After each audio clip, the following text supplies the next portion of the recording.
After it looked like the Aggies had hit their stride with 4 straight wins, they stumbled and suffered 3 consecutive losses, 2 of those to nationally ranked teams. When we talked about the idea of dig deep, we talked about exploring the journey of a team, not necessarily highlighting the highs, but talking about the realities. And the reality of sports is all teams go through high moments and they go through adversity and difficulty. These last 3 matches have been difficult. And the thing that matters the most is the same thing we've talked about the entire season, is how we respond. Against Florida, the Aggies were strong at the start, but faded toward the finish. We were super hungry coming out and just really wanted to battle. There was this belief that we were going to figure out a way to win, and we were fighting with everything we had. Make sure we're going out there and playing smart in every facet right now, regardless of the scoreboard. Ignore that.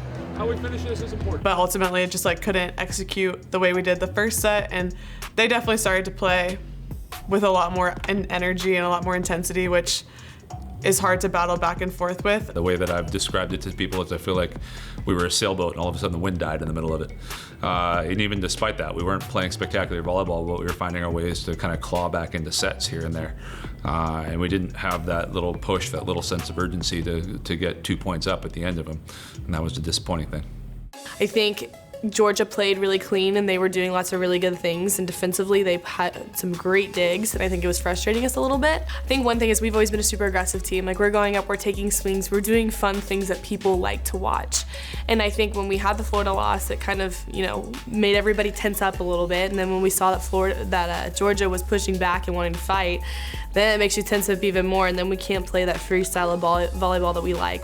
Starting down and early in those first sets was tough because we just never, even though we were playing good volleyball, we couldn't overcome the deficit what we started each set with. So I wish we would have gone in with a little bit more of a hot start.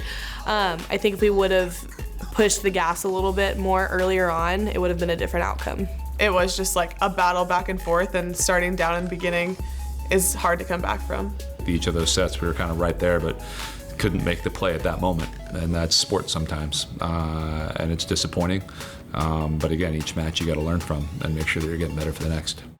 Against Tennessee, the Aggies were slow to start, but showed some fire before it went final. I think after those first 2 sets, it was, let's just stop worrying about the technical side of it, stop worrying about how we're gonna do this and this, let's just go out there and take some risk. And I think that's where we started taking bigger swings and making bigger plays and stuff. I thought we were being aggressive. I think from the service line, we started to hit some flatter serves in that set, and if we were missing the right type of way. I think we were taking big rips at the ball. I think we were getting some better out-of-system sets to make sure that we went and did that. There were some swings that we took against Tennessee that some other teams don't get up necessarily, and they were doing a really, really good job of it.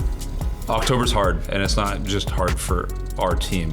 And I think that's one of the things that we need to realize. It's hard for everybody's team. It's hard for everybody in volleyball, whether it's in the SEC or another conference. It's a long season. And it's not about us feeling 100% our best. It's about us grinding out 2-point victories in every single set, regardless of what month it is and what team we're playing against. And that's the team we need to get back to being. This is the hardest part of the season. The everyday grind of your body's tired, school's a lot, volleyball is your everyday life. It's a grind, and so this is the part in the season where we find out what teams are made of. I think we just have to really focus on moving on. Take the bits and pieces that we learn from, and we learn what not to do and what we need to improve on, but don't hold on to the losses itself. The games aren't won, in my opinion, on the weekend. They're not won on Friday, Saturday, or Sunday. They're won Monday through Friday. So it's what we do this week leading up to the games, I think, is what's super important. And I think just coming in and being super intentional about these next days of practice and just stating who we are now and not waiting until Friday to make those changes. Biggest thing that I'd harp on, as I've talked about the entire season, that resiliency is a muscle, and it takes strength, and it takes having to do that for long periods of time in order to be a great team, and that's where we need to get to, and that's what we're working on.